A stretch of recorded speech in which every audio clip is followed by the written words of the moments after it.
Hey fellow enthusiasts, this is Tommy Lanham. And I'm Tammy. And we are on a mission to break the monotony of the mundane and the mediocre by bringing as much enthusiasm to as many businesses, ministries, marriages, and individual lives as we possibly can. Hey, if you want to know how we overcome the Mundanians in our marriage, then this video is for you. Here we go. Hey, some of you may be asking, what is a Mundanian? What is a Mundanian? Glad you asked. A Mundanian are those things that try to rob our enthusiasm. They bring us down from enthusiasm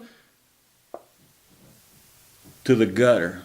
By definition, would laundry count as a Mundanian? No. Hey, to be honest with you, a lot of times just busy work that we've got to do during the day, if we let it, can become a mundanian because it can distract us from living a life of enthusiasm. Even if it is something that needs to be done, Like laundry. depending on our own attitude, it can become a mundanian, but in reality, the mundanian is really internal. And that is where the most effective mundanians live, are inside. It is our attitude toward different things that we have to do. It is our attitude about our marriage. It is our attitude about us as individuals, that self-doubt issue that we oftentimes deal with. It is any of those things that try to rob the enthusiasm from our lives. So you're saying the laundry is not my Mundanian, it's my attitude towards laundry. Boom. I don't like that. That means I have to change my attitude. I just want to hire out the laundry. Somebody There else you can go. do it.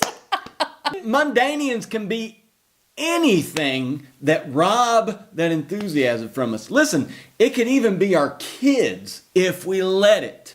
When we allow our kids to be the center of the home, that becomes a mundanian situation where the enthusiasm of our marriage is robbed.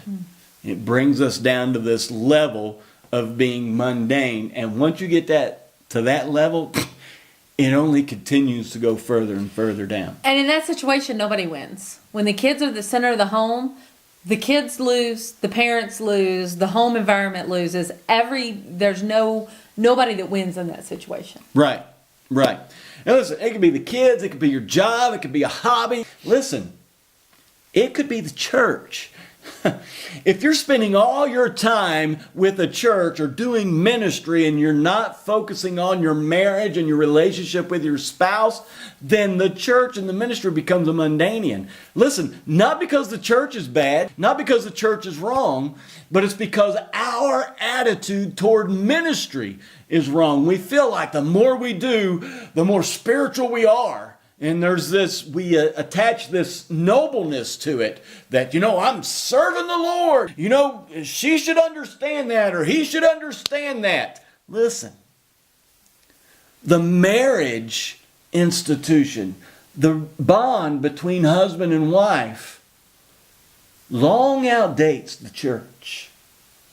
It existed long before the church did. As a matter of fact, Paul often uses marriage to help explain the relationship between Jesus and the church. So in that sense, and listen, I'm not saying you shouldn't be involved in church. Matter of fact, I would argue otherwise, that you need to be involved in church.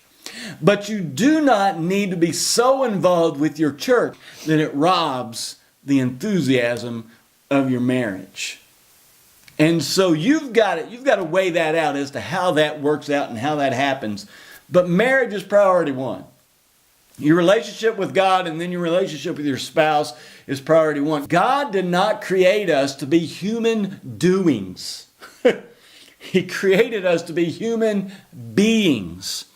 And sometimes we need to focus more on being what God wants us to be rather than doing what God wants us to do. Again, please don't misunderstand me. And I'm not saying ignore doing service. Matter of fact, you need to be plugged in to a service, but you do not need to let it exhaust your time, and especially so much so that it negatively affects your relationship with your spouse and with your kids.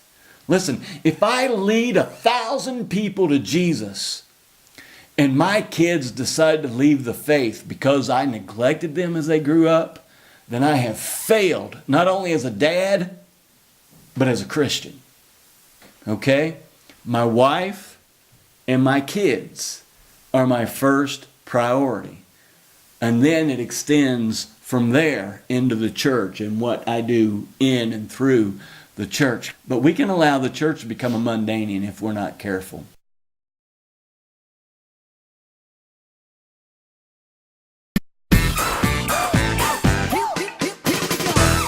Hey guys, if you want to be a part of the fellow enthusiast community, one of the best ways to do that is to subscribe to this YouTube channel by clicking on the button below. I know you want to do it. Go ahead, do it now. It will ignite your enthusiasm. Come on.